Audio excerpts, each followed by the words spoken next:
Senator Bob Menendez of the great state of New Jersey. Sir, thanks for being here. One of the reasons why I keep saying that this is the first time Congress will vote on an authorization of use of military force is because President Obama did introduce one, as you well know, in 2013. You got it out of committee, but then it looked like it was going to fail, at least in the House. This is going to be brought before the entire Congress. Is it going to pass?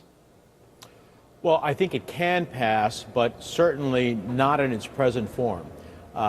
This authorization that the president has suggested has many elements of what in the last Congress, as the chairman of the Senate Foreign Relations Committee, we passed on a partisan line vote, which ultimately, yes, gives the president authorization to fight ISIL. Yes, has a 3-year limitation. Yes, didn't have geographic limitations, but didn't have the language that the president has sent here, which is about enduring offensive combat troops. And so what that means is going to be very consequential to many members in terms of how they vote. You're saying right now that you don't think it can pass in its present form as long as it restrains whether or not the president can introduce enduring combat forces. I'm saying that work has to be done. Look, there's a tough needle to the thread here. From the Democratic side, there are many who are concerned that after endless wars in Iraq and Afghanistan, the last thing they want to do is vote for something that gives an endless opportunity. And even though there's a 3-year time frame here, which is a check to some degree, by the same token, if you end up having tens of thousands of troops at the end of those 3 years, how easy is it to not vote to continue? And secondly, the other side of the coin will say, well, we don't want any checks and balances on the commander-in-chief in order to degrade and defeat ISIL. The sweet spot is somewhere between those two. I think this is a good foundation that the White House has put out, but we're going to have to refine it in order to get that broad bipartisan support that we want. What do you think you need to do to pass it? What's the language need to be? I think we need to refine what enduring offensive combat troops means. Even if the president puts some sense of numbers behind that, some sense of time frame, some sense, what does that mean as it relates to defensive troops versus offensive troops? Does that mean you could have an endless participation of defensive troops? So there's, of course, hearings will help mold this, and I know that Chairman Corker and the Foreign Relations Committee is going to be pursuing those hearings.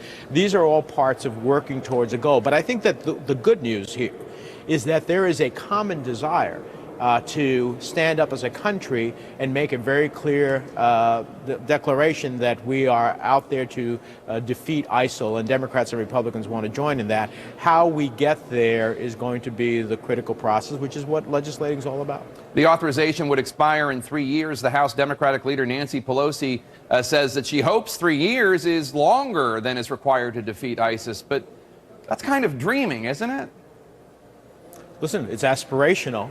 But you know, at the end of the day, one of the reasons that I put in my original authorization that we passed out of the committee 3 years is because it got you past this presidency, gave enough time for the next president to be looking at what they were engaged in, where we were at in the fight against ISIL, and make a determination. And so I think that it's a reasonable time frame to call the question, to have an accountability at that time of understanding where we are in the campaign against ISIL. If we defeated them, well, that will be great. If we have not fully defeated them, what will it take to finalize the job? The House Homeland Security Committee held a hearing today on the ongoing terror threat. I want you to listen to Republican Congressman Jeff Duncan from South Carolina. Al-Qaeda and all of its elements, AQAP, AQ-MENA, Boko Haram, Al-Shabaab, Abu Sayyaf, all these terrorist groups are still active, right? Yes, sir. So we shouldn't take our eye off the ball with just focusing on ISIS and think of this globally and not get hung up on the 50 shades of terrorism. Talk about terrorism. And these groups are a threat all over the globe. Senator, what do you make of that argument that this is focused too much on ISIS and not on the threat writ large? Well, there are many threats in terrorism, but they all have gradations as to the nature of the threat, the risk to our allies, the risk to the national security of the United States. In the case of ISIS, they have proven to be the most effective and also well-funded terrorist organization right now in the world. And what we need to do is to degrade and defeat them before they have the operational capacity to try to create an attack here on the homeland in the United States. And so I do believe in differentiating. That doesn't mean that we aren't going to continue a fight against terrorism in other parts of the world, but I don't know that you put every terrorist in the same exact standing. Yes, they are terrorists, but some have greater abilities, greater effect, more consequential at a given time. You have to look at all of the elements to decide how do you best pursue your national security and how do you best fight them. Senator Bob Menendez from the great state of New Jersey, thank you so much. Appreciate it as always.